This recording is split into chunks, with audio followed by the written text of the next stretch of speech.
Good morning.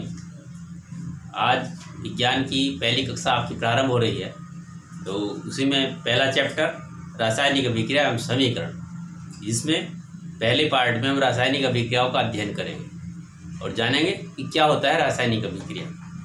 हम अपने दैनिक जीवन में आस पड़ोस में जो होने वाली क्रियाएं हैं उनको यदि ध्यान से देखें तो पता चलता है कि उनकी अवस्था में, उनके रंग में, उनके तापमान में कोई ना कोई परिवर्तन अवश्य हो रहा है। क्योंकि हम पिछली कक्षाओं में भी पदार्थ के परिवर्तनों के बारे में पढ़ चुके हैं। क्योंकि पदार्थ का दो प्रकार से परिवर्तन होता है, एक रासायनिक परिवर्तन और एक भौतिक परिवर्तन। तो रासायनिक परिवर्तन की यहाँ बात चल रही है और रासायनिक अभिक्रिया की हम आपको टॉपिक को क्लियर करेंगे।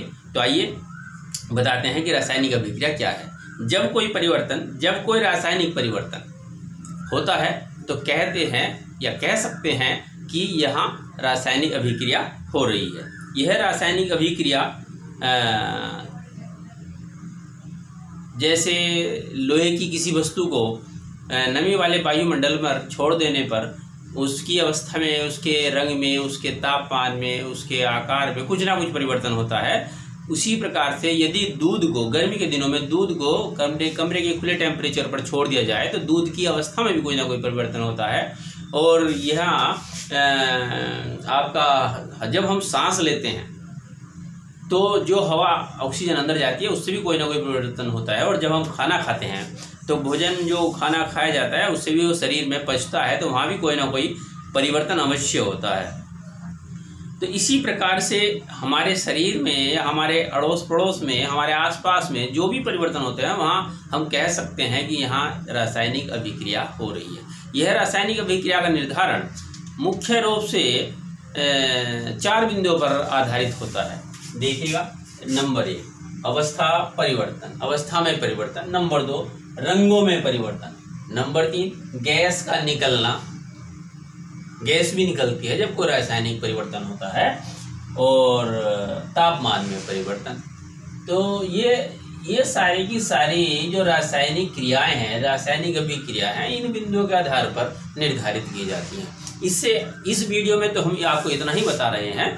इससे अगली वीडियो में हम अवश्य आपको इसका पाठ का दूसरा भाग रासायनिक समीकरण, ये देखिए रासायनिक शब्द अभिक्रिया के साथ भी और समीकरण के साथ भी, न कि समीकरण गणित में भी होती है। गणित के समीकरण की बात नहीं की जा रही यहाँ विज्ञान की रासायनिक समीकरण की बात की जा रही है। जिस प्रकार से मैग्नीशियम को खुली हवा में जलाने पर, देखिएगा ये जला रखा हमने मैग्नीशियम, ये स्प्लिट बर्नर है और ये मैग्नीशियम का रिबन है। ये एरो के निशान से दिखा रखा और चिमटे से इसे पकड़ रखा और इसको जलाया हमने।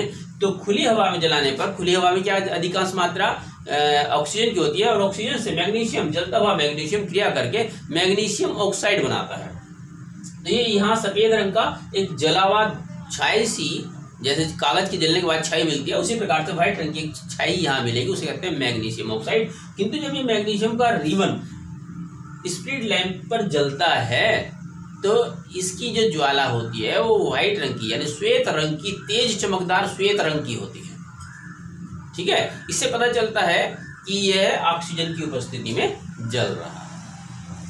ठीक है भैया, आज ये समीकरण, ये टॉपिक इतना ही। इसके नेक्स्ट वीडियो में आपको फिर दोबारा हम मिलेंगे।